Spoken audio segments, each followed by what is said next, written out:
SmackDown is over.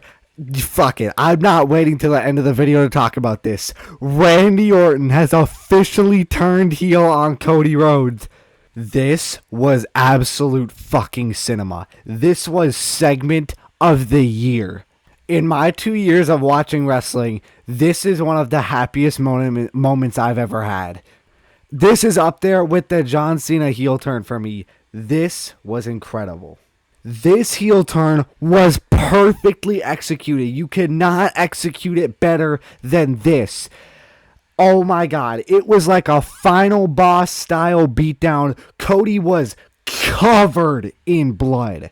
I mean, everywhere. It was all over his face. It was on the announce table. It was on the steel steps. It was on Randy's shirt. It was on Cody's shirt. It was on Randy's arm, on his hand. It was incredible. Randy reached down to sign the contract, smashed Cody's head into the table, hit the low blow John Cena style. This was incredible. This was insane. Now, I know you might be thinking, oh, he didn't punt him though. And that is true. But I was thinking the same thing, but it ended in an absolutely fucking gnarly chair shot between the steel steps and a chair. It was incredible.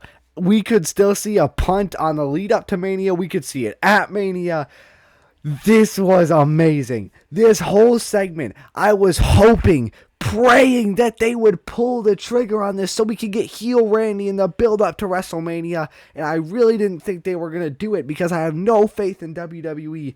And then they pleasantly surprised me like this. And oh my God. This was incredible. I cannot say enough good things about this segment.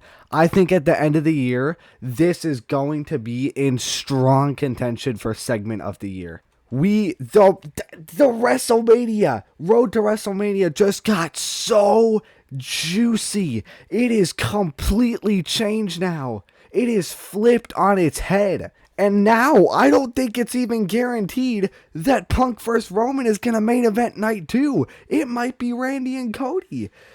I don't know. And that's amazing. Wrestling is at its best when it's unpredictable. I cannot wait. Now Randy Orton is terrifying. He's back to what he's best at. With John Cena, that was an experiment. He didn't know how to be a heel.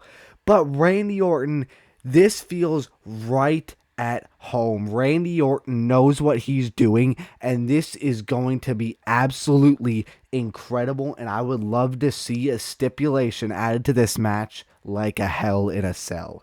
Let me know what you thought of this segment. I thought it was picture perfect. The ending shot of Randy sitting in the chair, staring at the title with it on his lap, smiling menacingly.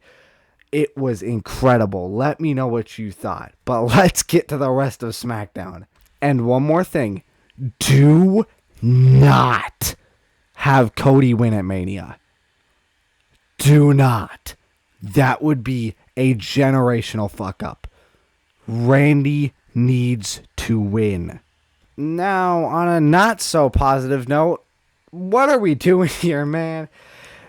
There was a tag team match between Solo and Talatanga and Uncle Howdy and Eric Rowan. And the Wyatt Six won, which is the correct decision. And they had the lantern. You guessed it. They just took it right back.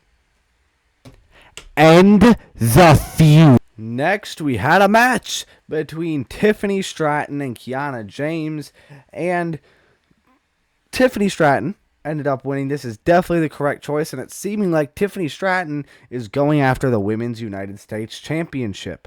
This would be great. Julia needs a feud, and Tiffany Stratton doesn't really have anything to do. I would love to see Julia versus Tiffany Stratton. I think that would be an incredible match.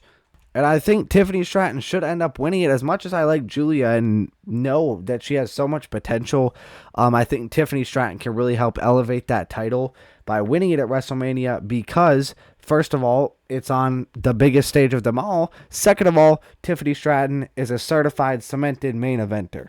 Tiffany Stratton winning was obviously the correct decision. Let me know what you think, though.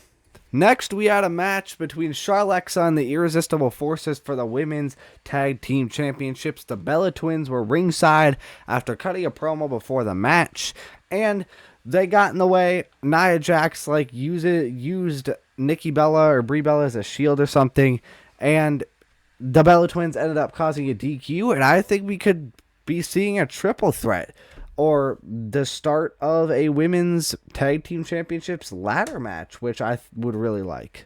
I do think this is a good idea because it protects both of these teams and both of them are on a roll, and it makes the Bella Twins look strong. So all around a win for everybody in this segment. This was the correct decision. Next, we had the return of Jelly Roll on Miz TV, and I was actually a really big fan of this segment. It's looking like we're getting the start of a feud between The Miz and Jelly Boy, or as Danhausen calls him, Jelly Jam. And I think that could be a match we see at WrestleMania, which I'm okay with that. Because if they're going to use a celebrity on someone like The Miz, that's a lot better than using a guy like Randy Orton or Logan Paul or Drew McIntyre. And then Kit Wilson came out and just made this segment 10 times better. He cut actually a really good promo. He called Jelly Roll fat phobic because he lost weight. And then he obviously called him toxic. And next week, Kit Wilson calls out Jelly Boy, Jelly Jam.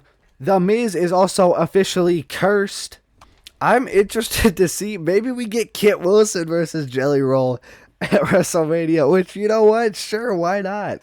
This was a fun segment, and I actually really liked it. Jelly Roll is pretty good on the mic, like surprisingly good. I think this was just good for everyone involved, and Jelly Roll did the Kit Wilson emote and started swaying his hips, and Kit Wilson was trying not to laugh. This was awesome. I loved this segment. And Jelly Roll absolutely fucking rocked The Miz with a punch.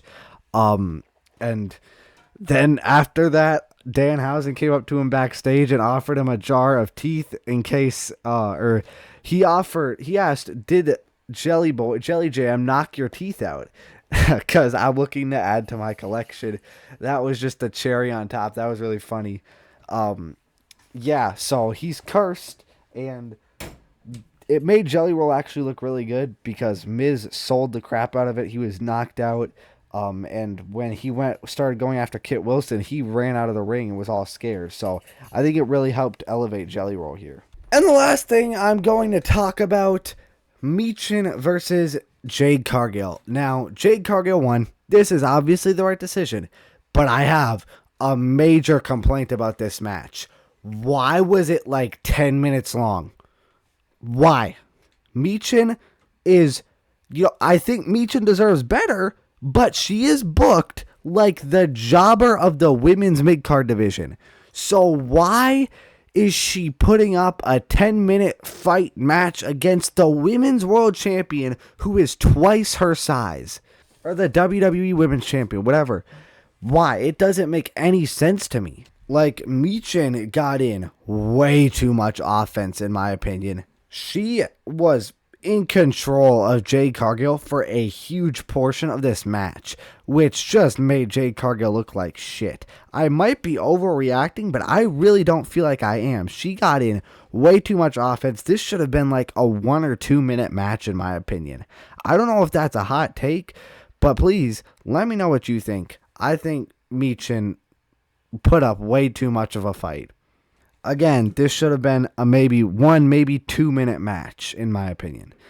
Let me know what you thought of this episode of SmackDown, though. This whole episode of SmackDown could have been terrible, and I think it would have all been made up for just by that absolutely incredible, perfectly executed Randy Orton heel turn. But yeah, let me know what you thought. Check out another video on the screen if you want. Yeah. Thank you so much for watching. Like and subscribe if you want. If you want to see my live reaction to it, click on the card in the top right. Thank you so much for watching. Like and subscribe if you want. And bye.